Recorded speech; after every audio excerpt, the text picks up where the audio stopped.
नमस्कार, बुलेटिन में स्वागत है आपका और मैं हूं आपके साथ जागृति खंतवाल। और अब बात देवभूमि की।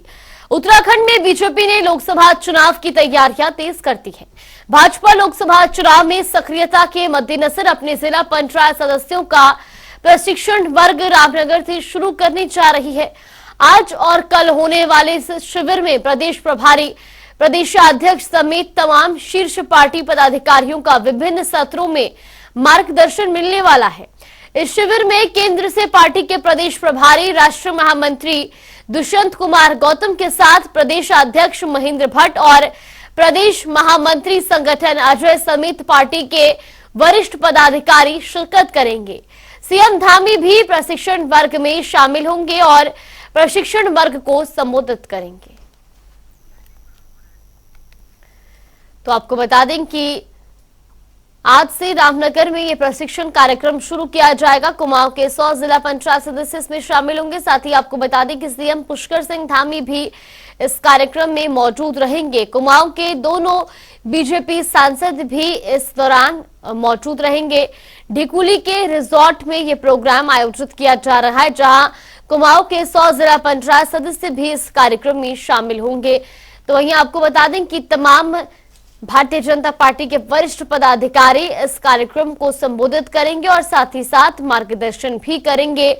ढिकुली के रिजॉर्ट में यह कार्यक्रम आयोजित किया जा रहा है, जहां पर तमाम जिला पंचायत सदस्य भी मौजूद रहेंगे। तो वहीं से खबर पर ज्यादा जानकारी के साथ हमारे सहयोगी यशराज आनंद हमारे साथ जुड़ गए। यशराज, सबसे पहले आपसे जानना चाहेंगे, बीजेपी का प्रशिक्षण कार्यक्रम शुरू हो रहा है, क्या कुछ पूरी जानकारी मिल रही है? बताना चाह रहा हूँ कि लोकसभा चुनाव को देखते हुए बीजेपी का रामनगर में एक प्रशिक्षण शिविर शुरू होने जा रहा है। यह 2 दिवसीय प्रशिक्षण शिविर होगा।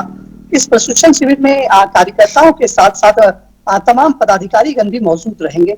वहीं मुख्यमंत्री पुष्कर सिंह धामी भी इस कार्यक्रम में शिरकत करेंगे और साथ ही साथ प्रदेश प्रभारी दुष्यंत गौतम और संगठन मंत्री अजय भी यहाँ पर शिरकत करेंगे और स्पष्ट रूप से अजय शिरकत करेंगे। और साथ ही साथ इस प्रशिक्षण शिविर में यह बताया जाएगा कि कैसे लोकसभा चुनाव की तैयारी करनी है, किन किन बातों पर ध्यान देना है। इसी को देखते हुए 2 दिवसीय प्रशिक्षण शिविर रामनगर में शुरू होने वाला है, जिसमें तमाम वरिष्ठ पदाधिकारी के साथ साथ कार्यकर्ता भी मौजूद रहेंगे।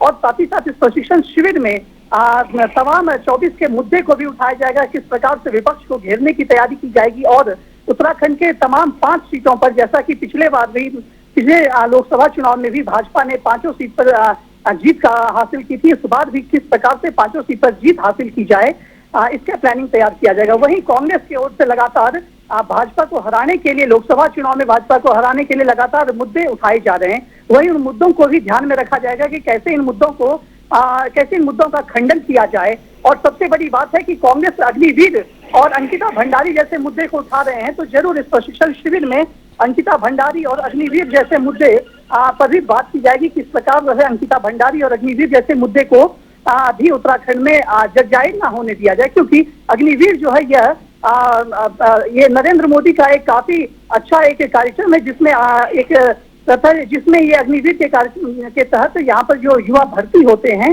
ये सेना में सीधे जाते हैं। तो इस प्रकार से कई अहम चीज है जिस पर फैसला किया जा सकता है। तो देखना यह है कि इस प्रशिक्षण शिविर, जो 2 दिवसीय प्रशिक्षण शिविर है, ये कितना सफल हो पाता है। जी बिल्कुल यशराज, बहुत बहुत धन्यवाद आपका हमारे साथ जुड़ने के लिए और तमाम जानकारी हम तक पहुंचाने के लिए। रुक करेंगे बड़ी खबर की ओर। बड़ी खबर आपको बता दें इस वक्त की बड़ी और अहम जानकारी, रुद्रप्रयाग में मौसम खराब हो चुका है। बड़ी खबर आपको बता रहे, जहां खराब मौसम के कारण सीएम का दौरा भी रद्द किया गया है। सीएम धामी का गौरी कुंड दौरा जो है उसे रद्द किया गया है। आपको बता दें कि खराब मौसम के चलते जहां मुख्यमंत्री पुष्कर सिंह धामी का ये गौरी कुंड दौरा रद्द किया गया है।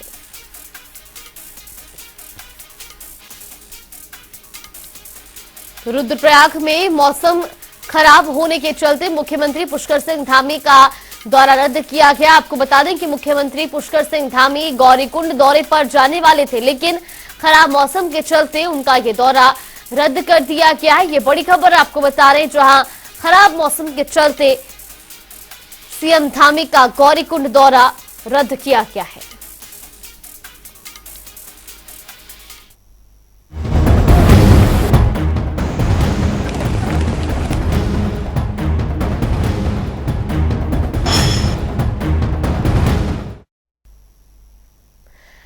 रुद्रप्रयाग के गौरीकुंड डाटपुलिया में हुए दर्दनाक हादसे में लापता 17 लोगों का अभी तक कोई सुराग नहीं लगा है। तो वहीं आज सुबह 6 बजे से ही सर्च ऑपरेशन चलाया जा रहा है। रेस्क्यू के दौरान 3 लोगों के शव बरामद किए गए हैं। एनडीआरएफ और एसडीआरएफ की टीमें भी रेस्क्यू के लिए लगातार वहां पर लगी हुई हैं। ये तस्वीरें भी आपको दिखा रही, जहां अभी तक 17 लोग लापता हो चुके हैं, लेकिन किसी का भी सुराग नहीं लग पाया है। सुबह से ही सर्च ऑपरेशन लगातार जारी है। अब तक 3 लोगों के शव बरामद किए गए हैं। तो एनडीआरएफ और एसडीआरएफ की टीमें लगातार वहां पर रेस्क्यू ऑपरेशन चलाए हुए हैं और लगातार वहां पर लोगों की तलाश की जा रही है। हालांकि सुबह 6 बजे से ही सर्च ऑपरेशन शुरू किया गया है। अब तक 3 लोगों के शव बरामद किए जा चुके हैं। तस्वीरें भी आपको दिखा रहे हैं, जहां लगातार एनडीआरएफ और एसडीआरएफ की टीमें जांच कर रही हैं। हादसा बहुत दुखद है और इसमें अभी तक जो 17 लोगों के लापता होने की खबर मिली है, उनको पूरी तरह से खोजने का काम, बचाव और राहत का काम सभी चल रहे हैं। सभी जितने भी एजेंसियां हैं, जो बचाव करने वाले दल हैं, वो मौके पर हैं। उनकी खोजबीन की जा रही है। अलग अलग सेक्टरों में बांट के इस काम को किया जा रहा है। हमारी प्राथमिकता है कि सबसे पहले उनको, सभी को जो लापता लोग हैं, उनकी जानकारी प्राप्त की जाए, उनको खोजा जाए और जो भी हर संभव जो वहां पर सहायता हो सकती है, वो सहायता हमारा प्रशासन भी और हम लोग अपने स्तर से भी लगातार उसको करने का। और रुक करेंगे बड़ी खबर की ओर। बड़ी खबर आपको बता दें, इस वक्त की बड़ी और अहम जानकारी। उत्तराखंड के 2 जिलों में आज बारिश के आसार जताए गए हैं। आपको बता दें कि मौसम विभाग की ओर से अलर्ट भी जारी किया गया है। तो बागेश्वर, चंपावत जिले के लिए ऑरेंज अलर्ट जारी किया गया। इसके अलावा देहरादून, हरिद्वार, टिहरी जिलों के लिए भी येलो अलर्ट जारी किया गया है। तो पौड़ी, नैनीताल और उधम सिंह नगर में भी येलो अलर्ट जारी है। लगातार बारिश के चलते मौसम करवट लेता नजर आ रहा है और ऐसे में जहां आज भी 2 जिलों के लिए भारी बारिश का अलर्ट जारी किया गया है, वहीं आपको बता दें कि पौड़ी, नैनीताल, उधम सिंह नगर में जहां येलो अलर्ट जारी किया गया है। तो उत्तराखंड के 2 जिलों में आज भी बारिश के आसार है। मौसम विभाग की ओर से अलर्ट जारी किया गया है। बागेश्वर और चंपावत जिले के लिए ऑरेंज अलर्ट जारी किया गया। इसके अलावा देहरादून, हरिद्वार और टिहरी में येलो अलर्ट जारी किया गया है। साथ ही साथ पौड़ी, नैनीताल और उधम सिंह नगर में भी बारिश का येलो अलर्ट जारी किया गया है।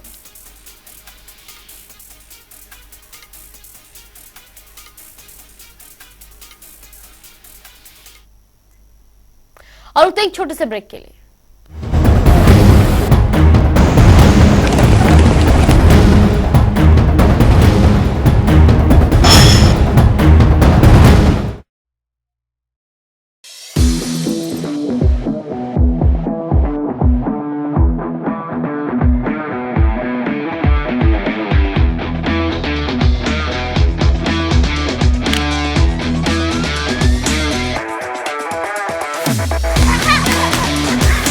मैं चाहना कि खिडारी ਜਿਹੜੇ ਨੇ ਜਦੋਂ ਖੇਡ ਰਹੇ ਹੋਣ, ਉਹਨਾਂ ਨੂੰ ਕੋਈ ਘਰ ਦੀ ਚਿੰਤਾ ਨਾ ਹੋਵੇ, ਉਹਨਾਂ ਨੂੰ ਆਪਣੇ ਪਰਿਵਾਰ ਦੀ ਆਰਥਿਕਤਾ ਦੀ ਚਿੰਤਾ ਨਾ ਹੋਵੇ, ਤਾਂ ਉਹ ਵਧੀਆ ਖੇਡਣਗੇ।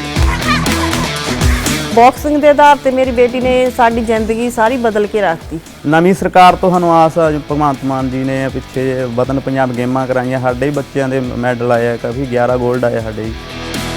ਭਗਵੰਤ ਮਾਨ ਜੀ ਵੀ ਸਪੋਰਟਸ 'ਚ ਵਧੀਆ ਰੁਚੀ ਰੱਖਦੇ, ਜਿਵੇਂ ਉਹ ਖੁਦ ਵੀ ਵਾਲੀਬਾਲ ਦੇ ਪਲੇਅਰ ਰਹੇ ਹਨ।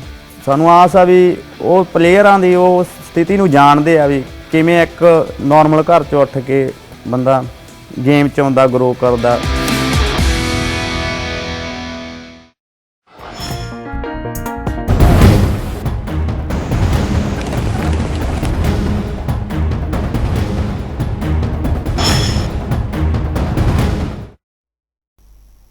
ब्रेक के बाद स्वागत है आपका। रुख करेंगे खबरों की ओर। हरिद्वार के खड़खड़ी क्षेत्र में शिवालिक पर्वत मालाओं से लगातार भूस्खलन हो रहा है, जिसके चलते नीचे बसी बस्ती में लगातार खतरा बना हुआ है। आपको बता दें कि पहाड़ों पर हो रही बरसात के कारण मनसा देवी शिवालिक पर्वत मालाओं के पहाड़ से लगातार कई जगह भूस्खलन हो रहा है, जिसको लेकर देहरादून से आई भूवैज्ञानिकों की टीम की ओर से भी भूस्खलन वाले क्षेत्र का निरीक्षण किया गया था, लेकिन अभी तक टीम ने कोई रिपोर्ट नहीं दी है और शिवालिक पर्वतमालाओं से भूस्खलन अभी तक लगातार जारी है।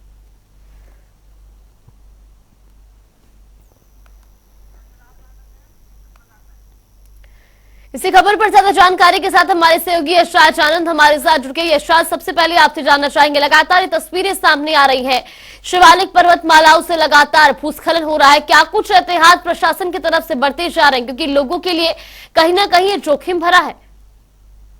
बिल्कुल, मैं बताना चाह रहा हूँ कि जब से मानसून का दौर उत्तराखंड में शुरू हुआ है तो भारी बारिश हमेशा यहाँ पर इस एरिया को घेरे हुए। वहीं उत्तराखंड में भारी बारिश की वजह से लगातार भूस्खलन भी हो रहा है। कहीं नदियां उफान पर आ गई हैं तो कहीं भूस्खलन हो रहा है। वहीं पहाड़ी क्षेत्रों की यदि बात की जाए तो पहाड़ी क्षेत्रों पर लगातार भूस्खलन देखा जा रहा है। जैसे रात की बात की जाए, पिछली रात की बात की जाए तो गौरीकुंड में भी भूस्खलन हुआ, जहां से करीब 13 यात्रियों के लापता होने की सूचना मिली है।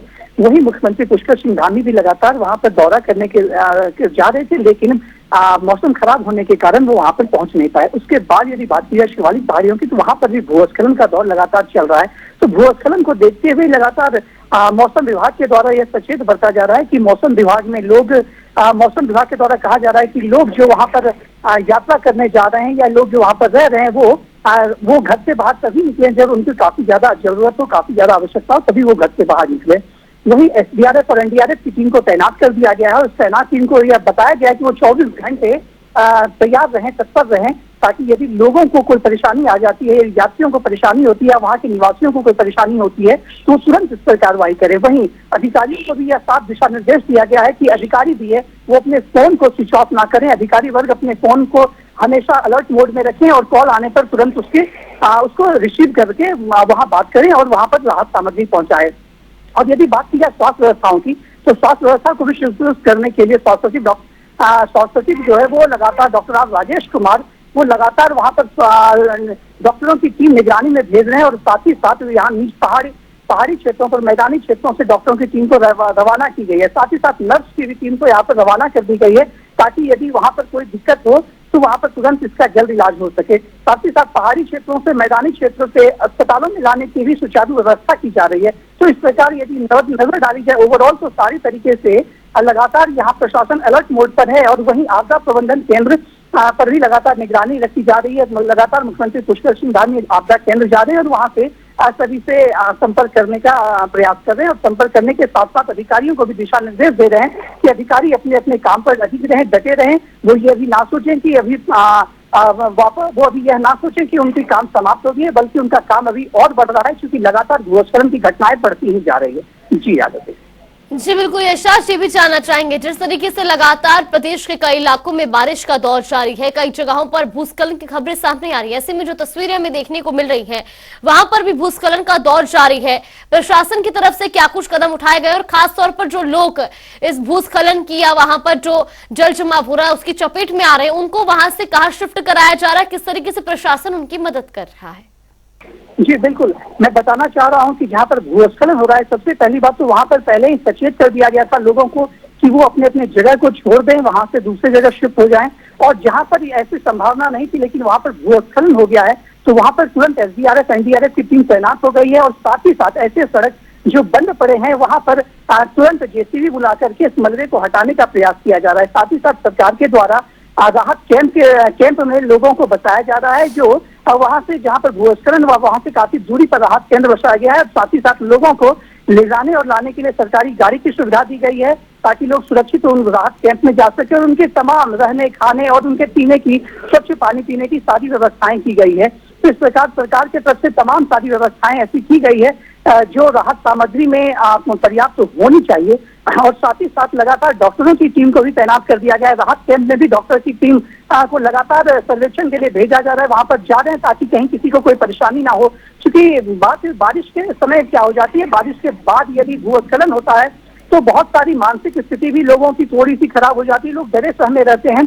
तो इसलिए डॉक्टरों और मनोचिकित्सक की टीम को भी वहां पर रवाना कर दिया गया है और साथ ही साथ वहां पर लोगों में कैंप के रहने की भी सुविधा लगातार बढ़ाई जा रही है। मुख्यमंत्री पुष्कर सिंह धामी खुद इस पर अपनी पैनी निगाह रखे नजर बनाए हुए हैं और लगातार वो इन सभी क्षेत्रों का दौरा भी कर रहे हैं जहां पर भूस्खलन हो रहा है।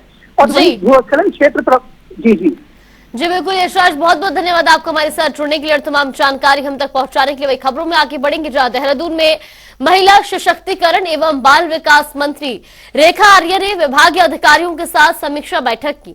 बैठक में सभी जनपदों के जिला कार्यक्रम अधिकारी वीडियो कॉन्फ्रेंसिंग के माध्यम से शामिल हुए और इस दौरान मंत्री ने वात्सल्य योजना का लाभ ले रहे लाभार्थियों की जानकारी भी प्राप्त की। साथ ही सभी अधिकारियों को आवश्यक दिशा निर्देश भी दिए। मंत्री ने कहा कि हाल ही में वात्सल्य योजना के अंतर्गत आने वाले कुछ लाभार्थी आत्मनिर्भर हुए हैं। इसके साथ ही उन्होंने क्या कुछ कहा वो भी आपको सुनवाते हैं। देखिए, आज महिला कल्याण की समीक्षा बैठक ली गई है और इस बैठक में चूँकि पूर्व में मैंने जून माह में भी ली थी और जुलाई माह में भी ली और पुनः आज फिर अगस्त माह में के आखिरकार पूर्व में जो निर्देश दिए गए थे उन निर्देशों का कितना अनुपालन हुआ उसकी समीक्षा की गई। सभी जिला प्रशासन अधिकारी जनपदों से वर्चुअली जुड़े हुए थे और संबंधित अधिकारी बैठक में उपस्थित थे। तो विषय था, पिछली बार लिया था कि भाई हमारा जो वात्सल्य योजना है उस वात्सल्य योजना से जो हमारे लाभार्थी हैं क्या वो बराबर उस योजना का लाभ ले पा रहे हैं और कितने बच्चे ऐसे हैं कि जो वात्सल्य योजना में लाभ लेते हुए 5% जो आरक्षण सरकार ने उनको दिया है उसका लाभ ले पा रहे हैं। तो ये आपको बता दें कि बाल विकास मंत्री रेखा आर्य ने अधिकारियों के साथ वीडियो कॉन्फ्रेंसिंग के जरिए बातचीत की। साथ ही साथ आपको बता दें कि विभागीय अधिकारियों के साथ इस बैठक में उन्होंने तमाम योजनाओं को लेकर की जानकारी भी ली। तो साथ ही साथ अधिकारियों को निर्देश भी दिए गए। ये तस्वीरें भी आपको दिखा रही जहां पर वीडियो कॉन्फ्रेंसिंग के जरिए मंत्री रेखा आर्य ने विभागीय अधिकारियों के साथ बैठक की, जिसके बाद उन्होंने अपने बयान में भी कहा कि वात्सल्य योजना को लेकर के इसमें जानकारी ली गई। तो वही कांग्रेस मुख्यालय देहरादून में कांग्रेस प्रदेशाध्यक्ष करण माहरा ने प्रेस वार्ता का आयोजन किया, जिसमें उन्होंने प्रदेश भाजपा सरकार पर गंभीर आरोप लगाए। उन्होंने कहा कि महिलाओं के साथ लगातार अत्याचार हो रहा है। इतना ही नहीं, 2017 से लेकर 2022 तक महिला पर दोगुना अत्याचार बढ़ गया है। इसके अलावा उन्होंने सुप्रीम कोर्ट के फैसले पर खुशी जताते हुए कहा कि राहुल गांधी को सुप्रीम कोर्ट ने बड़ी राहत दी है। ये कांग्रेस की सत्य और संघर्ष की जीत है। है, कोई रेप नहीं है जिस पे मैक्सिमम सजा दी जाए या जितनी सजा दे सकते हैं उतनी दी जाए। और लोग तो जजेस लिखते हैं कि ये सजा कम है, इससे ज्यादा भी दी जा सकती थी, लेकिन इस केस में ऐसा कुछ नहीं हुआ। केवल और केवल लोकतंत्र की आवाज को दबाने की एक कोशिश थी। एक गंभीर बीमारी से ग्रसित 84 साल से बड़ी उम्र की महिला को, जो शहीद राजीव गांधी की पत्नी है, उनको कई घंटे ईडी ने अपने कार्यालय में बैठा के रखा, उनसे पूछताछ की। उससे भी जब राहुल गांधी नहीं टूटे तो ये षड्यंत्र रचा गया। ये पूरा एक षड्यंत्र आज देश की जनता के सामने आया है और ये भारतीय जनता पार्टी, अमित शाह और नरेंद्र मोदी की बहुत बड़ी हार के रूप में हम इसको देखते हैं। लोकतंत्र पर भरोसा करने वाले लोग, जो 9 साल में 10 से ज्यादा चुनी हुई सरकारों को गिराने वाली जो केंद्र की सरकार है, उसके कृत्यों को उल्टी गिनती के रूप में मैं आज के दिन को देखता हूं। यहां से अब सत्य की जीत होना प्रारंभ हुआ है। तो वही कांग्रेस नेता राहुल गांधी को सुप्रीम कोर्ट से बड़ी राहत मिली है। मोदी सर ने मामले में सुप्रीम कोर्ट ने राहुल गांधी को राहत देते हुए राहुल की सजा पर रोक लगाई है। इस फैसले के बाद देश भर में कांग्रेस कार्यकर्ताओं ने जश्न मनाया। इस दौरान कांग्रेस कार्यकर्ताओं ने एक दूसरे को मिठाई खिलाकर बधाई दी। तो वहीं इस जीत पर पूर्व राज्य मंत्री घनानंद नौटियाल और जिला कांग्रेस पार्टी के अध्यक्ष मनीष राणा का बयान भी सामने आया है। उन्होंने इस जीत को लोकतंत्र की जीत बताया है। हर्ष का विषय है कि पूरे देश भर में जो तानाशाह राज कर रहा था, उस तानाशाह के खिलाफ लोकतंत्र की जीत हुई है। और इस लोकतंत्र की जीत में हम सब जानते हैं कि हमारे नेता राहुल गांधी जी पर जो मानहानि का केस चल रहा था उस पर रोक लगी है और उसकी सजा पर रोक लगी है। इस परिप्रेक्ष्य में जिला कांग्रेस कमेटी के द्वारा तमाम कांग्रेसजनों के माध्यम से मिष्ठान वितरण का कार्यक्रम किया जा रहा है। और मैं धन्यवाद करना चाहता हूं सुप्रीम कोर्ट का और साथ ही बधाई देना चाहता हूं श्री राहुल गांधी जी को, क्योंकि उनके माध्यम से सड़क से लेकर और सदन तक तमाम उन बेरोजगार साथियों की आवाज़ को उठाया जाता है, उन मातृशक्ति की आवाज़ को उठाया जाता है जिन मातृशक्तियों के खिलाफ ये आप सुन रहे होंगे आए दिन जो घटनाएं हो रही हैं, उन किसानों की आवाज़ को उठाया जाता है। ये तमाम जो आज शोषित और पीड़ित लोग हैं उन लोगों के लिए राहुल गांधी सड़क से और लेकर सदन तक लड़ने का काम कर रहे हैं। तो वही प्रधानमंत्री नरेंद्र मोदी की बहन बसंती बेन ने अपने पति हंसमुख के साथ इन दिनों उत्तराखंड में आध्यात्मिक यात्रा पर हैं। आज बसंती बेन और उनके पति हंसमुख ने हरिद्वार की हर की पौड़ी पर गंगा आरती की और उसके बाद गंगा सभा के पदाधिकारियों से मुलाकात की। इस दौरान गंगा सभा के अध्यक्ष नितिन गौतम और गंगा सभा के सचिव उज्जवल पंडित ने पीएम की बहन को मां गंगा का प्रसाद और गंगा जल भेंट किया।